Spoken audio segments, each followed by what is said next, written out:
this is a tale of two Marcos.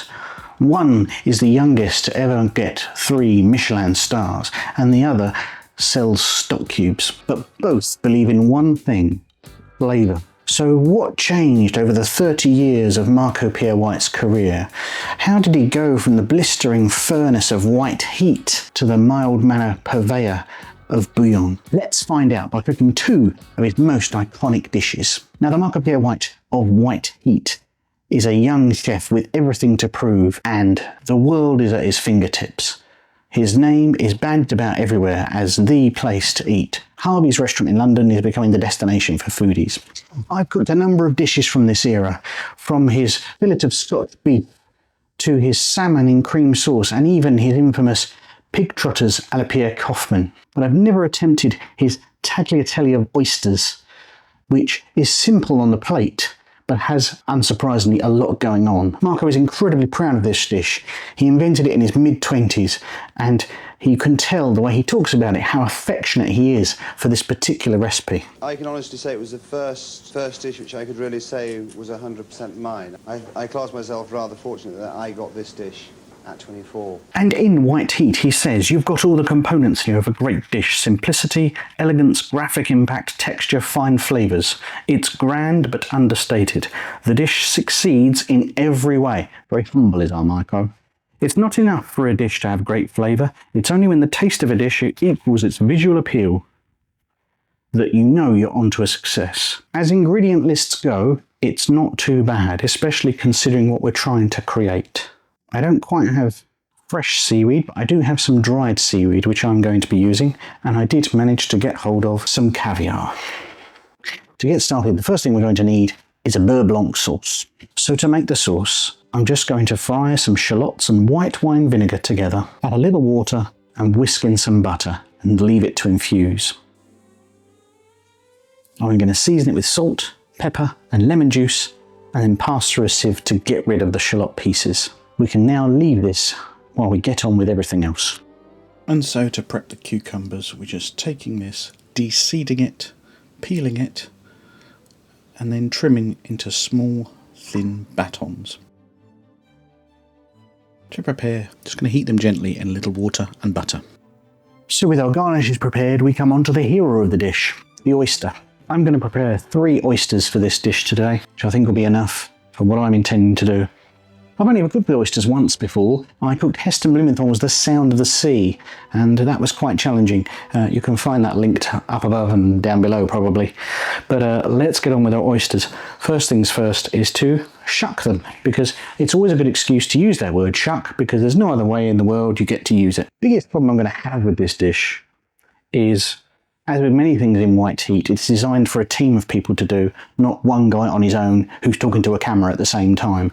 The biggest dish I'm going to have is bringing everything together. The sauce, the cucumber garnish, the tagliatelle, and then serve it. It's probably going to be fairly tepid by the time I get to eat it, but I've already resigned myself to that.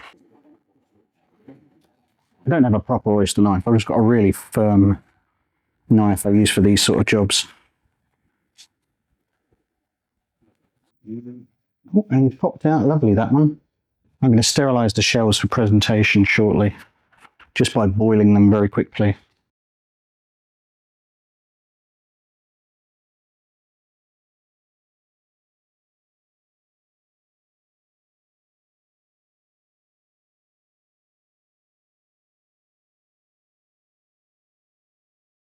Okay, well, with oysters prepped, apart from a very quick blanch of the oysters, we're pretty much in assembly territory.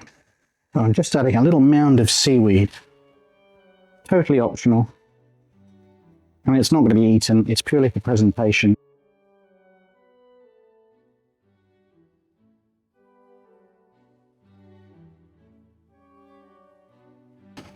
I'm just going to simmer some tagliatelle, some fresh tagliatelle, just for a minute or so, just to wake it up.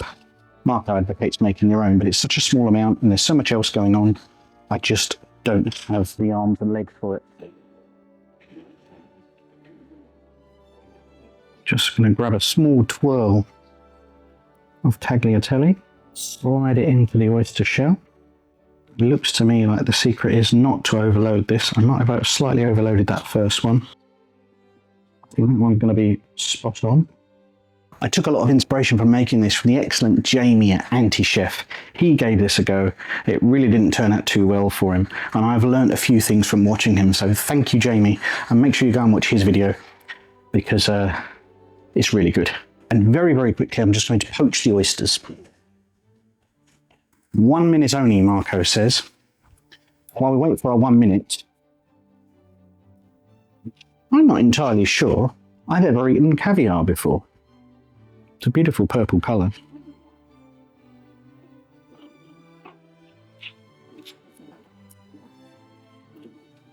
Well, it's delightfully salty. Obviously, don't have a big whacking handful of it. I would recommend just the odd little tip of a teaspoon. But it kind of reminds me of anchovy. So if you're into anchovy, you might be into caviar. Or maybe I've just bought some really cheap stuff.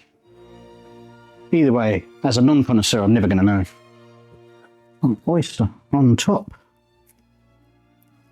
of his little pasta bed. That was the one where I put too much pasta in. There we go. Don't put too much pasta in. A few pieces of our blanched cucumber. In fact, I think I should have watched my julienne on it. I just kind of chopped it like I was making, I don't know, dips for a kid's party. With our lovely beurre blanc sauce.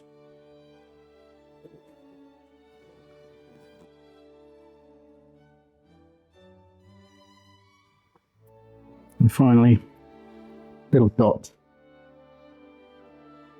of caviar, basically like a seasoning sitting on top there. And we're ready.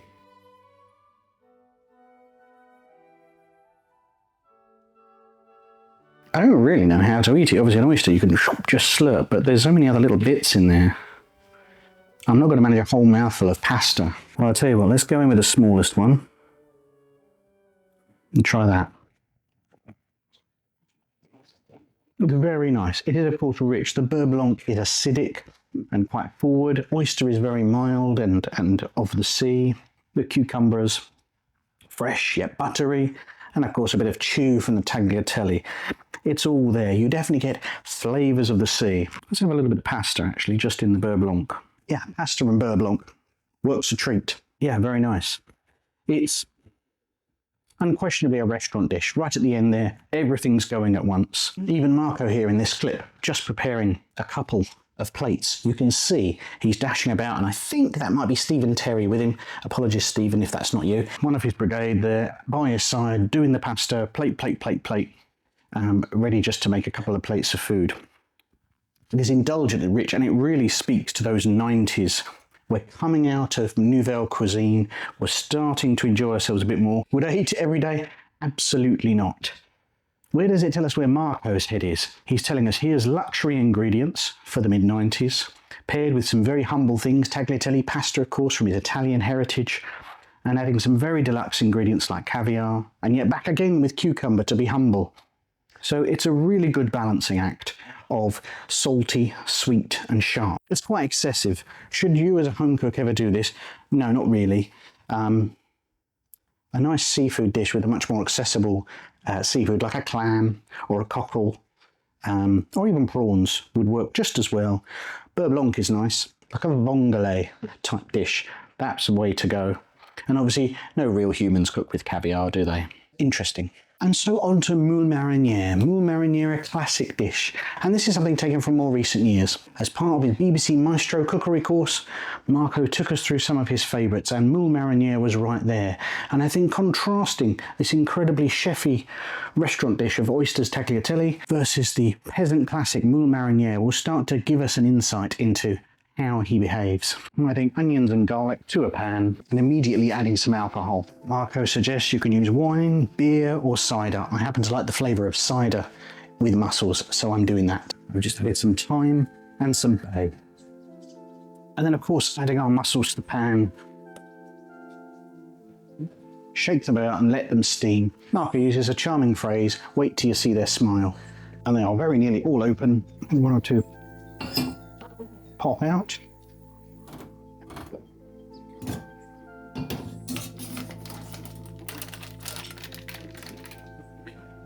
just whisking in a mixture of oil, butter and parsley.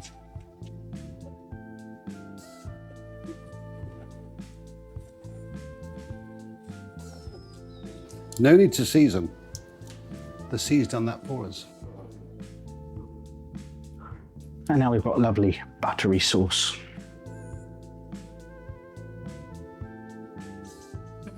So Marco's Moules Marinière.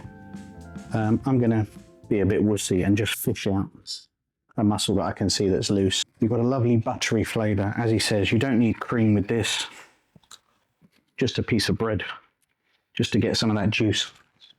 Marco has often said, and he's parodied for doing so, that Mother Nature is the true artist. Don't mess with stuff. And I think that really demonstrates that he comes to. It's just mussels, a few other ingredients that accentuate that sea-ness of mussels. Balancing the alcohol and the butter. Very simple, very tasty, and I would say more satisfying than the oysters dish. It was obviously a lot easier to make. Is this dish less ambitious or more mature? Is this still Marco? I'd argue it's Marco distilled. All right, it's hardly an original recipe, but it's that respect that he shows ingredients and the technique that I think really makes it.